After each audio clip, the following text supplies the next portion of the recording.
সরকারের উদ্যোগ, ভোক্তা অধিদপ্তরের প্রচেষ্টা এবং ভোক্তাদের সহযোগিতায় এবার সবাই অত্যন্ত স্বস্তির সাথে রমজান মাস পার করছে বলে ভোক্তা অধিকারের মহাপরিচালক আলিম আক্তার খান জানিয়েছেন। তিনি বলেন, রোজায় এখন পর্যন্ত 1661টি অভিযান পরিচালনা করে প্রায় 2.5 কোটি টাকার মতো জরিমানা করা হয়েছে।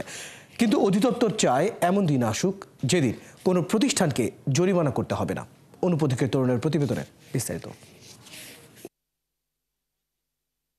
নিজ কার্যালয়ে সংবাদ সম্মেলনের আয়োজন করে জাতীয় ভোক্তাধিকার সংরক্ষণ অধিদপ্তর, যেখানে রোজার মাস জুড়ে নেয়া নানা উদ্যোগের কথা জানান অধিদপ্তরের মহাপরিচালক আলিম আক্তার খান।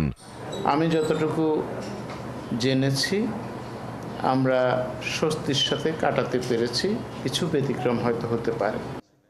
ভোক্তা ডিজি বলেন, সরকারের উদ্যোগ, ভোক্তা অধিদপ্তরের ঐকান্তিক প্রচেষ্টা এবং ভোক্তাদের সহযোগিতায় এবার সবাই অত্যন্ত স্বস্তির সাথে রমজান মাস কাটাতে পেরেছে, কারণ কোনো পণ্যের দামই রোজায় তেমন বাড়েনি। পবিত্র রমজানে আপনাদের স্বস্তিকর অবস্থা উপহার দেওয়ার জন্য সরকার আগাম ও নিরলস কাজ করে গেছে।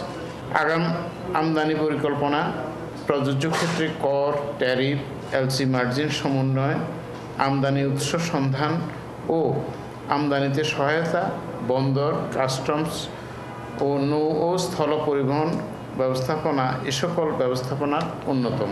রমজান ও ঈদুল ফিতর নির্বিঘ্ন করতে 1661টি অভিযানের মাধ্যমে 3250টি প্রতিষ্ঠানকে 2,47 লাখ টাকা জরিমানা করা হয়েছে বলে জানান ভোক্তার ডিজি। রমজান ও ঈদ উল ফিতরকে নির্বিঘ্ন করতে আমাদের দেশব্যাপী 1661টি অভিযান এবং 3250টি প্রতিষ্ঠানকে জরিমানা করতে হয়েছে, যার পরিমাণ 247 লক্ষ টাকার মতো। দণ্ড বা জরিমানা আদৌ আনন্দদায়ক কোনো ঘটনা নয়। রোজার পরেও নিয়মিত বাজার তদারকি করা হবে বলেও জানান ভোক্তা দপ্তরের মহাপরিচালক। আমাদের প্রত্যাশা, রোজার বাকি দিনগুলো ও ঈদ উল ফিতর আমরা সকলে আনন্দের সাথে উদযাপন করতে পারব।